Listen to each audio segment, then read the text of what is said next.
Kadang, Tuhan tidak menulis takdir dengan kebetulan. Ia menulisnya lewat tangan-tangan sederhana.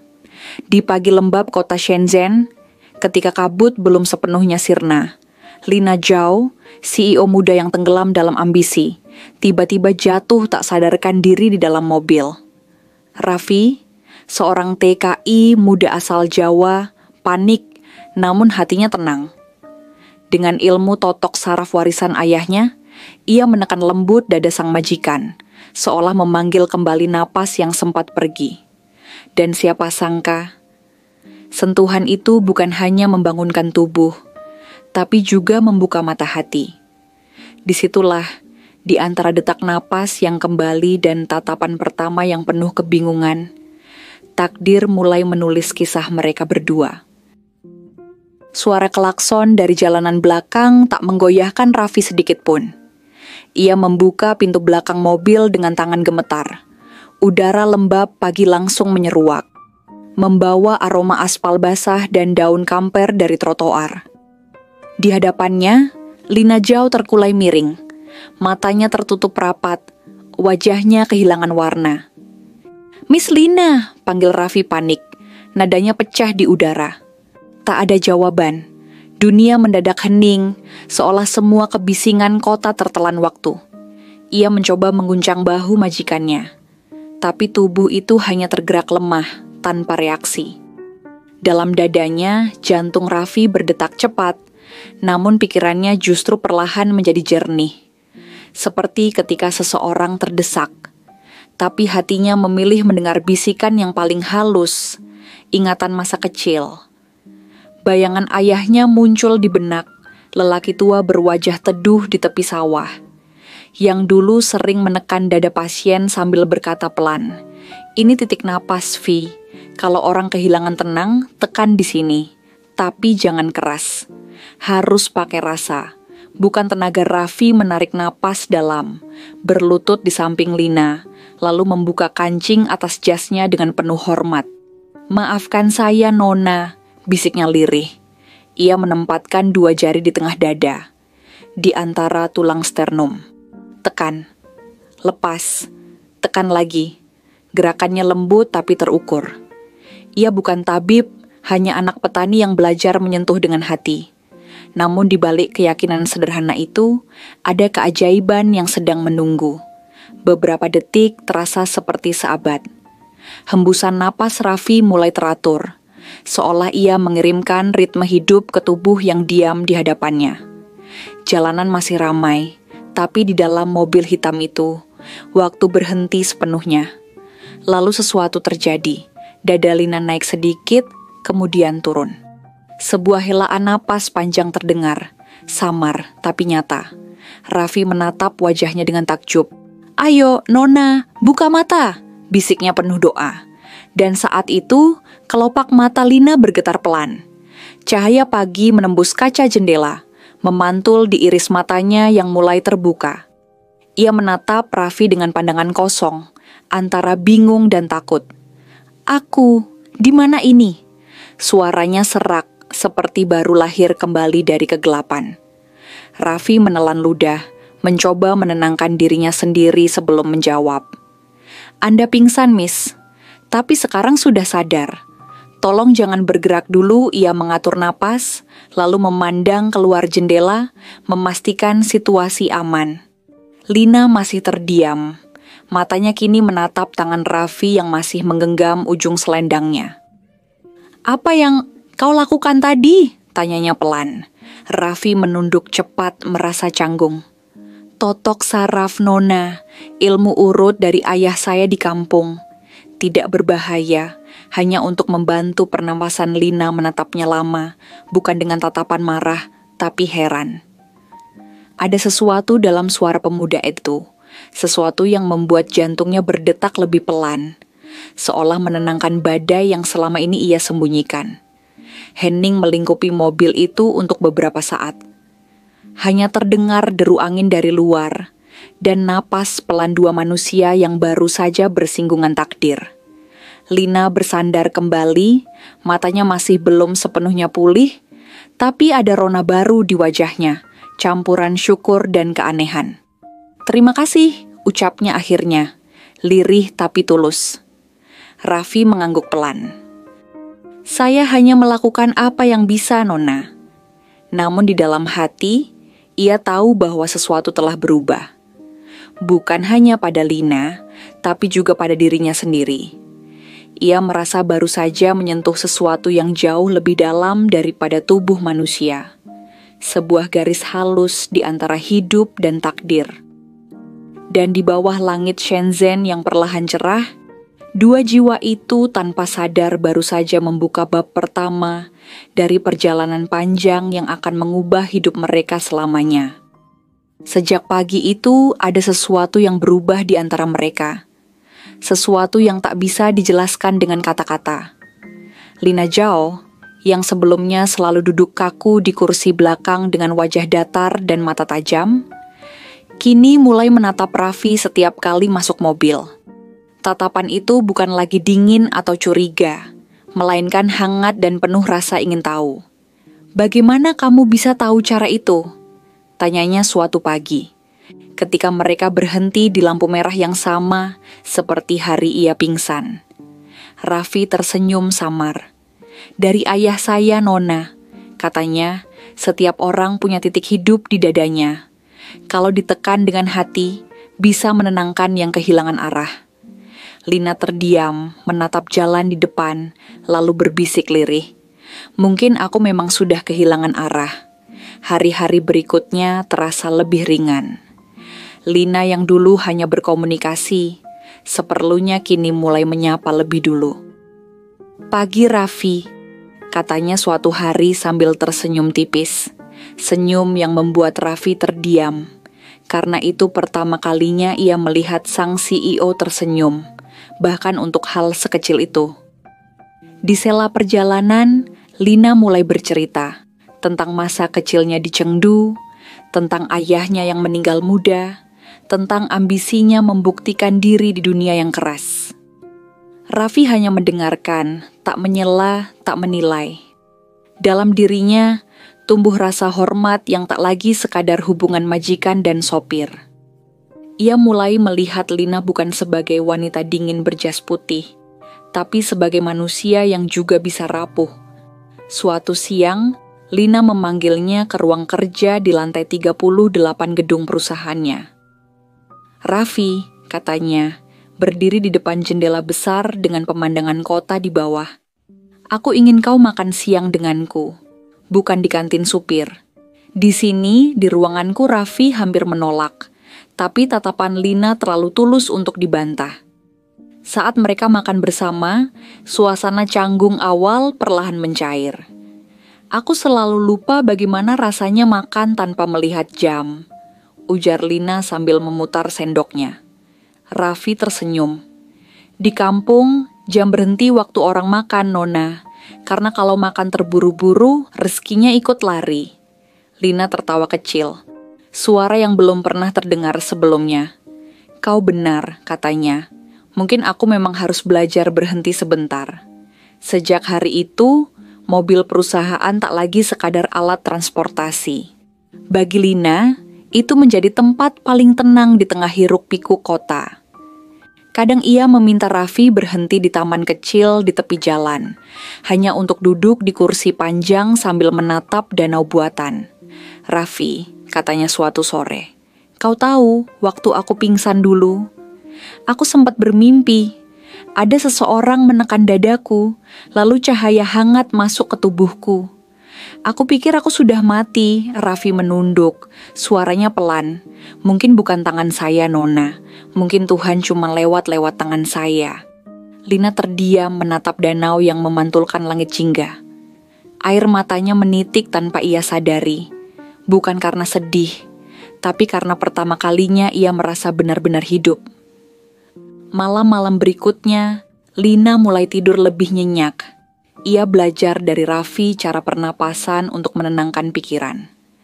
Kadang mereka berbincang di perjalanan pulang, berbagi cerita kecil yang tak pernah sempat ia ceritakan pada siapapun. "Kau tahu, Raffi," katanya suatu malam dengan suara lembut, Aku selalu merasa sendirian di tengah semua orang yang mengagumiku. Raffi menjawab tanpa menoleh. Mungkin karena mereka melihatmu sebagai pencapaian, bukan sebagai manusia. Lina terdiam lama, lalu tersenyum tipis. Dan kau? Tanyanya. Raffi menatap jalan yang diterangi lampu kota. Saya hanya melihatmu sebagai seseorang yang sedang belajar bernapas lagi. Dan malam itu, di antara suara mesin yang pelan dan cahaya lampu yang berlari di kaca depan, lahirlah sesuatu yang tak bernama, sebuah keheningan yang penuh makna. Tempat dua jiwa yang berbeda belajar saling mendengarkan tanpa perlu bicara. Musim semi belum berakhir ketika badai besar menimpa perusahaan Lina Zhao. Salah satu investor utama tiba-tiba menarik diri. Proyek besar yang selama ini menjadi kebanggaan berubah menjadi lubang hitam keuangan. Berita itu menyebar cepat seperti kabar duka yang mengguncang seluruh lantai kantor. Orang-orang mulai panik. Rapat darurat digelar hampir setiap malam. Dan Lina, sekali lagi, menemukan dirinya berdiri sendirian di tengah ruangan yang penuh ketegangan. Wajahnya tegas, tapi matanya menyimpan bayangan takut. Di luar gedung, Raffi menunggu di dekat mobil, memandangi lampu-lampu kantor yang masih menyala hingga dini hari. Dalam hatinya, ia tahu, badai itu tidak hanya mengguncang bisnis, tapi juga jiwa seseorang yang sedang belajar untuk tidak tumbang lagi. Suatu malam, Lina keluar dari gedung dengan langkah gontai. Jasnya kusut, rambutnya berantakan, dan matanya merah karena terlalu lama menahan tangis. Ia masuk mobil tanpa bicara, hanya duduk dan menatap kosong ke depan. Raffi menatapnya dari kaca spion, lalu berkata pelan, "Nona, kadang Tuhan menjatuhkan kita bukan untuk menghancurkan, tapi untuk menundukkan kepala agar kita belajar melihat ke bawah, ke arah tempat kita seharusnya berpijak." Lina menutup mata, suaranya bergetar. "Tapi kalau semua ini gagal, aku kehilangan segalanya, Raffi." Pemuda itu menoleh perlahan, menatapnya dengan tatapan penuh keyakinan. "Yang kau punya lebih dari segalanya, Nona. Kau punya keberanian untuk mencoba lagi." Dan untuk pertama kalinya, Lina membiarkan air matanya jatuh di hadapan orang lain tanpa merasa lemah. Keesokan harinya, Raffi datang ke kantor lebih awal. Ia membawa termos berisi teh jahe dan menunggu di lobi, menanti saat Lina turun dari lift. Ketika melihatnya, Lina sempat terkejut. "Kau ngapain di sini?" tanyanya dengan suara serak. "Saya ingin memastikan Nona sarapan dulu sebelum menghadapi hari berat," jawab Raffi dengan senyum kecil. Lina tertawa lirih, tapi matanya mulai berembun. "Kau tahu, Raffi, kadang aku iri padamu." Pemuda itu menatap bingung. "Iri? Pada saya?" Lina mengangguk. "Iya, kau tenang. Kau punya cara melihat hidup tanpa takut. Aku punya semua hal, tapi tak punya ketenangan seperti itu." Raffi menjawab pelan.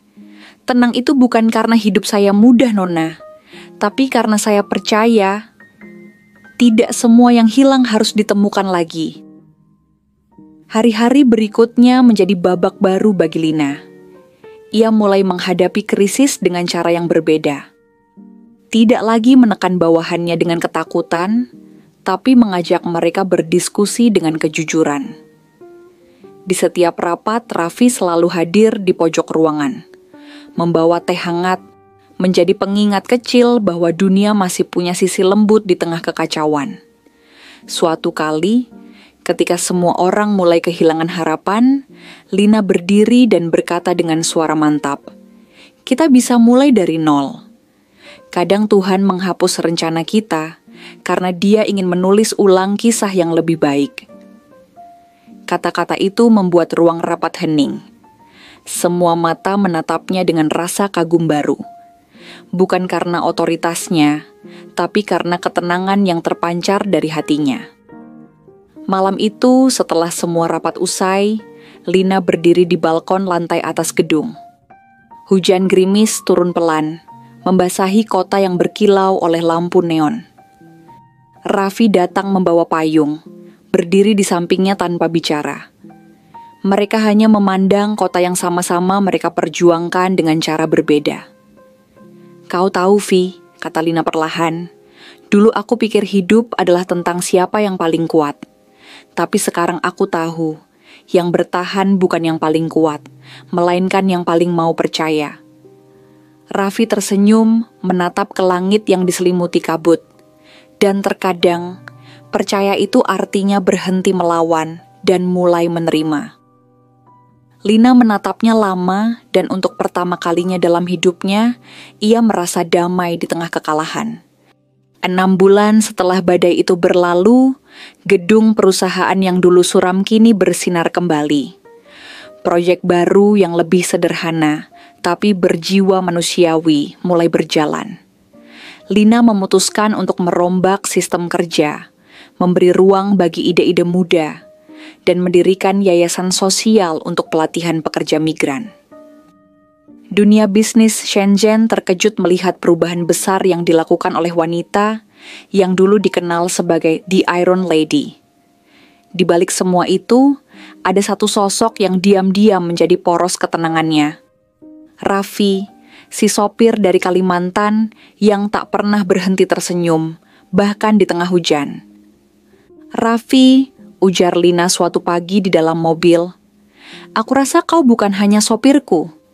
Kau adalah titik balikku." Raffi menunduk malu, menjawab lirih, "Saya hanya manusia biasa, Nona, yang kebetulan Tuhan suruh lewat di jalan yang sama dengan Nona." Hari itu tiba, konferensi bisnis internasional, di mana Lina akan berbicara di hadapan ratusan pengusaha dan investor. Panggung besar disiapkan, kamera menyorot, dan semua mata menunggu sang direktur muda, yang dulu sempat jatuh kini bangkit dengan cara yang menggetarkan. Di belakang panggung, Lina tampak gelisah. Ia menatap Raffi yang berdiri di dekat pintu, menenteng jas hitam seperti biasa. "Raffi," katanya pelan, Aku takut bicara dan orang hanya ingat aku karena kegagalanku." Raffi tersenyum, menatapnya penuh keyakinan. Justru karena Nona pernah gagal, maka kata-kata Nona akan berarti. Orang tak belajar dari kemenangan, mereka belajar dari luka. Lina mengangguk pelan, menahan air mata yang tiba-tiba datang tanpa diundang. Ia sadar, keberanian itu bukan berarti tidak takut. Keberanian adalah tetap melangkah meski hatimu gemetar. Sorotan lampu panggung menyilaukan mata ketika Lina melangkah naik. Di depan ribuan pasang mata, ia berdiri tegak, mengenakan gaun putih sederhana, simbol dari awal baru. Suaranya lembut namun tegas ketika ia mulai berbicara. "Dulu, saya pikir kesuksesan diukur dari berapa banyak yang kita miliki. Tapi saya salah. Kesuksesan sejati adalah ketika kita punya keberanian untuk mengulurkan tangan, bahkan ketika tangan itu pernah gemetar." Ruangan hening. Ia melanjutkan dengan suara yang lebih lembut. "Hari ini, saya ingin memperkenalkan seseorang. Seseorang yang tidak punya gelar tinggi, tapi memiliki hati yang paling tinggi yang pernah saya temui." Pintu samping panggung terbuka, dan dari balik cahaya, Raffi melangkah pelan, mengenakan kemeja putih bersih dan wajah yang sedikit kebingungan. Sorakan kecil terdengar dari hadirin. Lina tersenyum. "Inilah Raffi, orang yang mengajarkan saya bahwa takdir bukan untuk ditaklukkan, tapi untuk diterima." Raffi berdiri di samping Lina, menunduk sopan. "Saya tidak tahu harus bicara apa," katanya gugup ke mikrofon. Penonton tertawa lembut. Lina memegang lengannya, memberi isyarat agar tenang. "Cukup katakan apa yang hati kecilmu mau katakan," bisik Lina. Raffi menarik napas panjang, menatap lautan manusia di depannya. "Saya cuma percaya satu hal," katanya pelan, "bahwa dimanapun Tuhan menaruh kita, disitulah kita harus jadi cahaya kecil. Mungkin saya cuma sopir, tapi saya tahu. Setiap roda yang berputar juga bagian dari perjalanan orang besar. Tepuk tangan bergemuruh. Lina menatapnya dengan mata berkaca-kaca, bukan karena bangga, tapi karena hatinya dipenuhi rasa syukur. Ia sadar pria sederhana di sampingnya telah menjadi arah yang tak pernah ia punya. Malam itu, setelah semua tepuk tangan mereda, mereka berdiri di balkon gedung hotel, menatap kota Shenzhen yang berkilau di bawah cahaya lampu. Angin lembut meniup rambut Lina, dan Raffi berdiri di sampingnya, diam tapi damai. Totok takdir, gumam Lina pelan. Dulu kupikir itu hanya permainan nasib. Tapi ternyata totok takdir adalah saat dua jalan hidup bersilangan dan saling menyembuhkan. Raffi menatapnya, tersenyum tanpa kata. Di kejauhan, kembang api meledak di langit, menciptakan pantulan cahaya di mata mereka. Dalam diam, keduanya tahu, takdir telah memilih mereka bukan untuk saling memiliki, tapi untuk saling menghidupkan. Dan di bawah langit Shenzhen yang terang oleh percikan cahaya, kisah mereka menjadi saksi bahwa kadang Tuhan tidak menulis ulang hidup kita. Ia hanya menaruh seseorang di tengah perjalanan untuk mengingatkan bahwa hati yang tulus adalah rumah yang sesungguhnya.